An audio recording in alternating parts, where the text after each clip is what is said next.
What's up, everyone? Welcome to this day in Philly sports history for October 15th, 2024. I'm your host, Jim Montgomery. Welcome to a Tuesday edition of the podcast. It is a Tuesday. That usually means it's time for a little motivation / positivity. However, I got nothing to be positive about right now.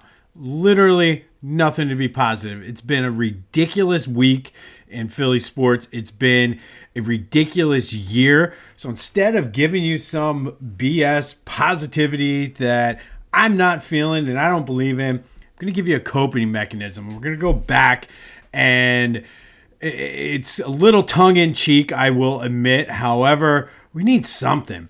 And if you ever watch Seinfeld, you know the Serenity Now episode. And that's what we need. We need some Serenity Now.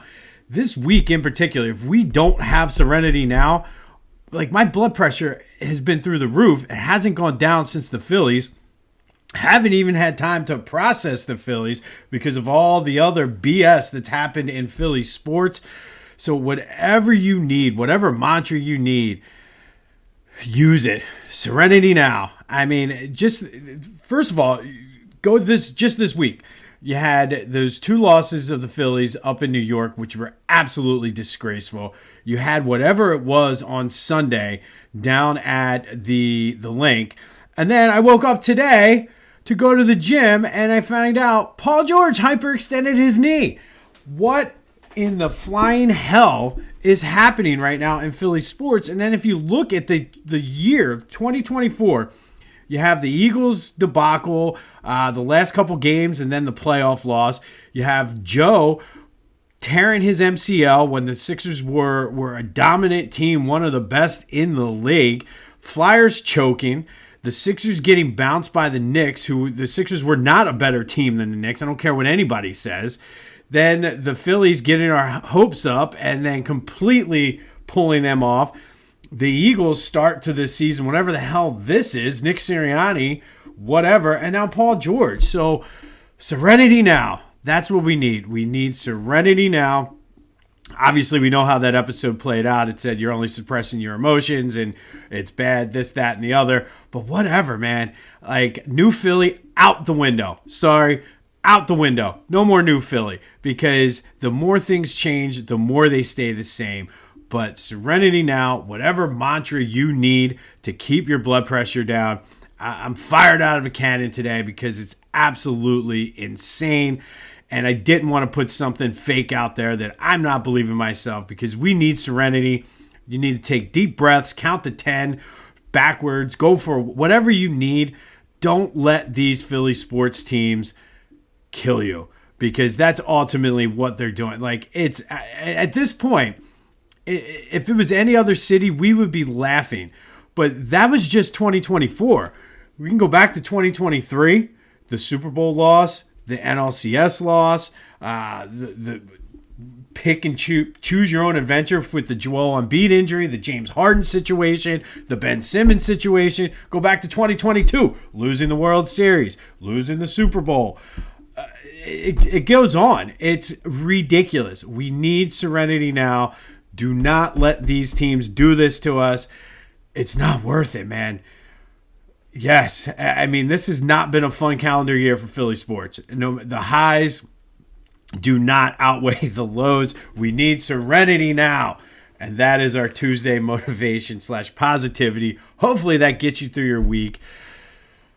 I just don't understand it. I don't understand it. And Paul George hyperextended his knee, and he didn't even, like, it wasn't like he was driving or anything. He just was jogging down the court, hyperextended his knee. You've got to be kidding me with this right now. But yeah, apparently hyperextension probably is going to be in doubt now for the home opener, or the opening game of the season, with our old pal Doc Rivers coming back. Joe isn't playing in the preseason. Excuse me. They say they got me worked up. Serenity Now.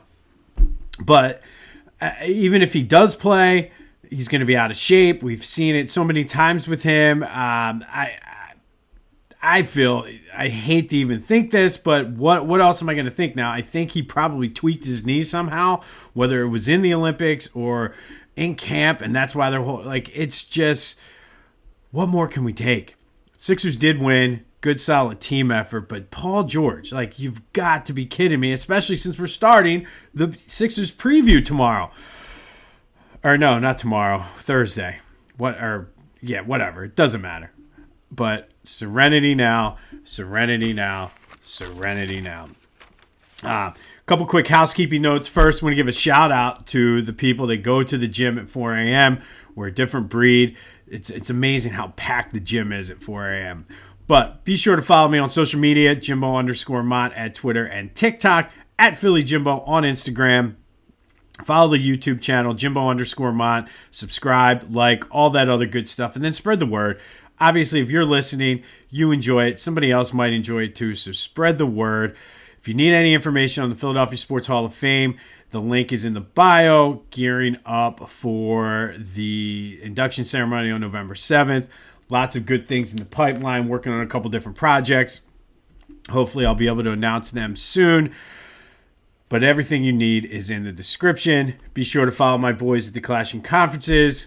Should be an interesting couple episodes this week. And then go to Philly Goat. I don't know what gear you want. Maybe I have a toxic relationship with Philly sports, because that sums it up perfectly. That's what we have. They have that for you. Use the promo code Jim Montgomery, no matter what you get, to take 10% off. But go to phillygoat.com, promo code Jim Montgomery for 10% off. And Clashing Conferences, that is available wherever you get your podcasts as well as on YouTube. Before we get into the Eagles, we'll recap yesterday's question of the day. And I asked you who was the GOAT of the game. 100% of you said it was A.J. Brown. That was the only correct answer. Where would this team be without him? And just watching some of the game tape and everything, that catch was just phenomenal. And it wasn't the greatest throw.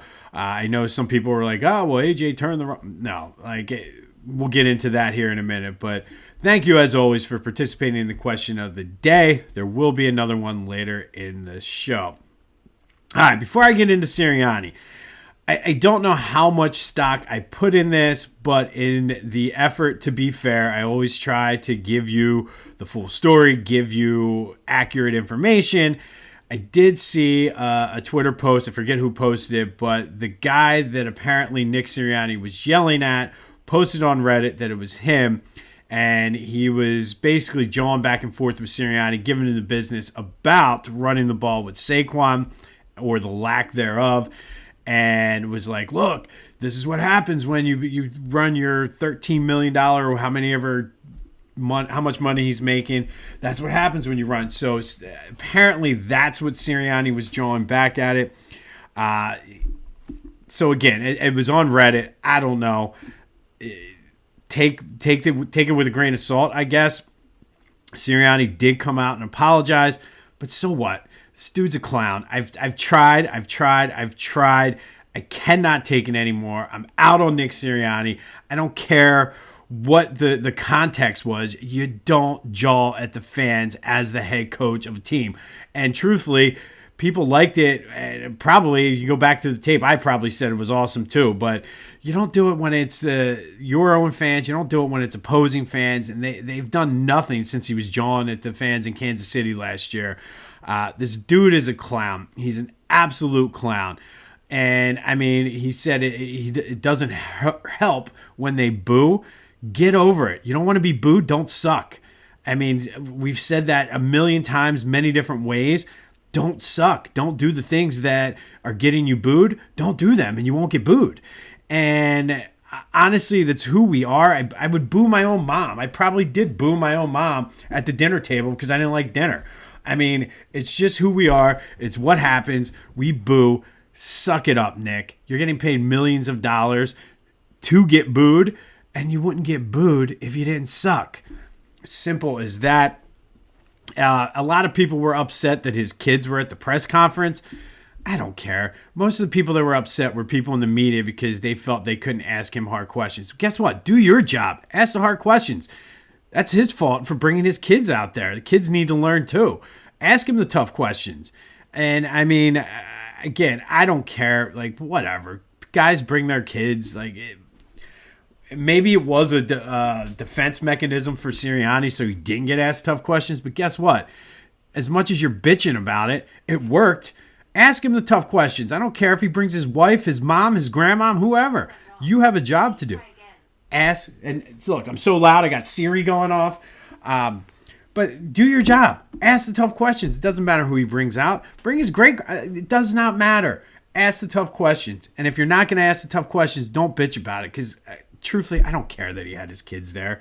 The bottom line is that team was not ready to play. You had 2 weeks to prepare for this. You've not scored a point in the first quarter now all season. What did you do over the bye week? I mean, that is, the players have to play. But that's on the coach. That's pretty much every game this season now. He's not had them ready to come out and play. It's insane. And I get that Cleveland has a better defense. Doesn't matter, man. Does not matter. Your defense played lights out. And again, I know it's Cleveland, but whatever. They gave up 9 points. 9 points. You scored 20? Come on. Like, seriously. Like, it's ridiculous. And I mean, and I don't know. Like, at this point, he's a clown. Maybe he's a genius, though. Because what are we talking about right now? We're talking about Nick Sirianni. We're not talking about the fact that Jalen Hurts does not use the center of the field ever. I've seen so many different play charts and things like that, and they don't go in the middle. Very, very rarely do they go in the middle. Why are they not throwing screen passes to Saquon? Howard Eskin reported yesterday that it's he's not comfortable going under center. He's not comfortable with motion. So is this a coaching issue or is it a Jalen Hurts issue? And Sirianni's out there. He's a clown, but maybe he the more outrageous he is, the more he's like, you're taken away from the fact that Jalen's not doing his job. I don't know. I'll give Jalen credit. He was solid, but he wasn't spectacular. He wasn't an MVP candidate. He didn't play like he deserved $55 million. Congratulations. You didn't turn the ball over. That's your job as a quarterback. Like, I don't know. Do I get a raise and a bonus if I go to work or show up to work on time? No. Like, do your job. So, again, I don't know if that's a bigger issue, but that's the question of the day. Is this a Kellen Moore problem or is this a Jalen Hurts problem? And you know which side I'm on. 267-495-8531. That's the Back to the Future voice and text line. Let me know your thoughts. Is this a Kellen Moore problem or Jalen Hurts? I think this reeks of Jalen Hurts just not being as good or maybe being stubborn and not willing to put in work. And I know everybody talks about his work ethic, but if he's not comfortable, why not work at getting comfortable at it? Like, because this is the same offense they ran last year. Maybe, just maybe, it's the quarterback. And the coach is doing all this ridiculous clown behavior to deflect and distract us from the real issue. And it's Jalen. And I've talked before about the weapons. Like, Donovan McNabb made James Thrash and Todd Pinkston look like average NFL wide receivers. You have A.J. Brown, Devontae Smith, and you're an average quarterback. Like, something is not adding up. And it's either the play calling or Hurts. I don't know. What do you think? Is it a Kellen Moore issue? Jalen Hurts, 267-495-8531. That's a Back to the Future voice and text line. But it's absolutely ridiculous. And where's Jahan Dotson been? Where is he?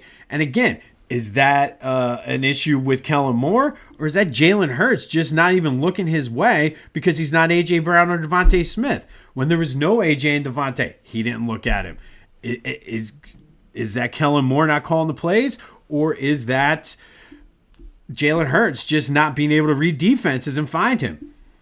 I mean, Tyler Heineke and Jahan Dotson tore up the Eagles last year. Kind of makes you go, But let me know your thoughts on that.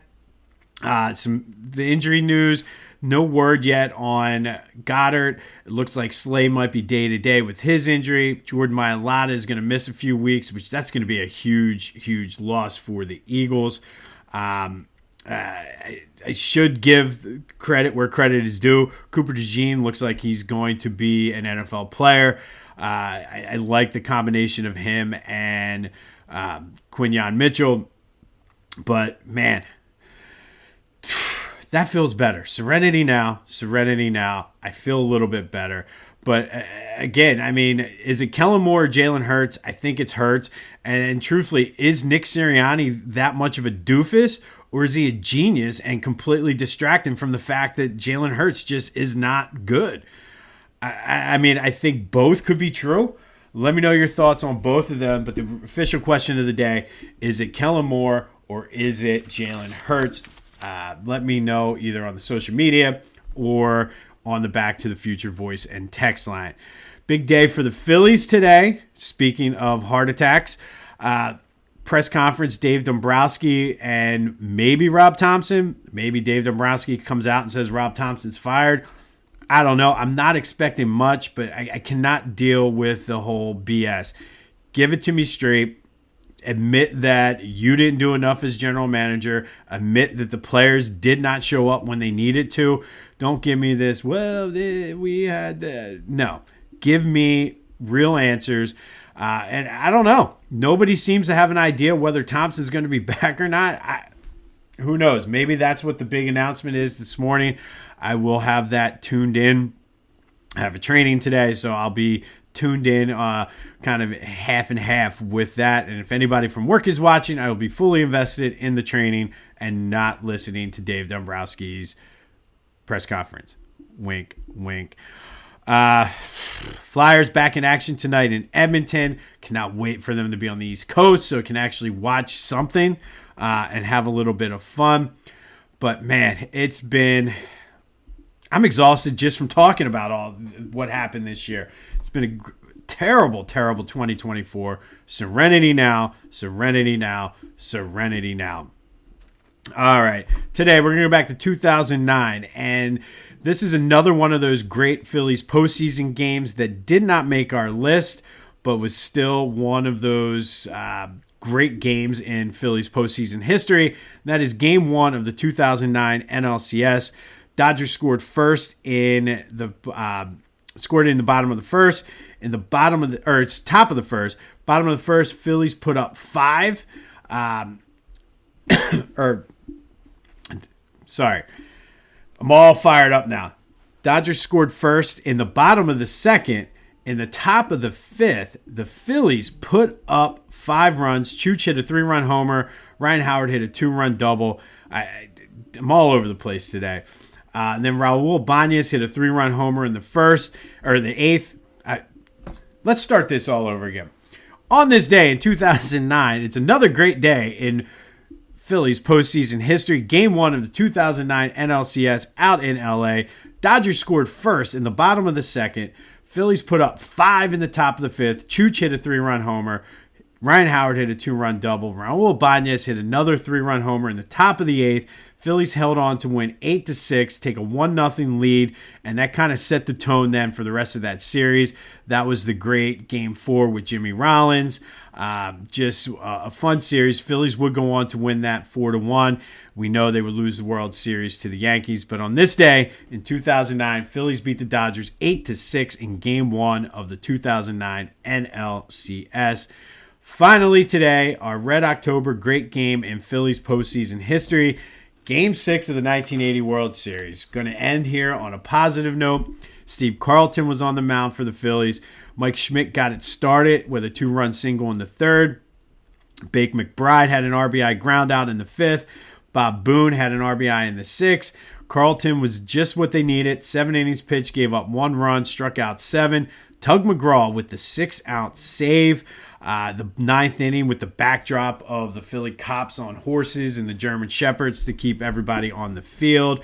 And then you had the iconic strikeout of Willie Wilson with Tug jumping up and then into Mike Schmidt's arms. Also in that 9th inning, one of the greatest plays I feel in World Series history was when Bob Boone dropped the foul ball, but Pete Rose was right there to catch it with his hustle. Now, the Phillies were the last of the original 16 Major League Baseball teams to win a World Series. Kind of sad, but they finally got it done. Mike Schmidt won the MVP.